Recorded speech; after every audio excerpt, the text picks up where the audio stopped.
Welcome to the latest 60-second update from the Royal Air Force Sports Awards. RAF Brize Norton has marked 10 years since the first Atlas A400 transport aircraft was delivered. From supporting global operations and natural disaster relief, Atlas has played a crucial role delivering life-saving supplies and evacuating civilians under challenging conditions.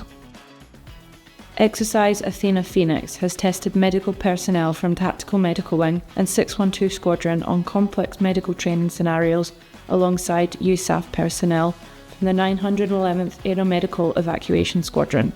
Training to deliver these specialist skills ensures the teams are ready to save lives in any environment.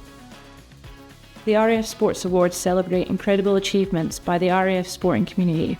The winners of selected categories go forward to represent the RAF in the UK Armed Forces Sports Awards. Did you know that the RAF actively supports participation in sport from beginners to becoming an elite athlete?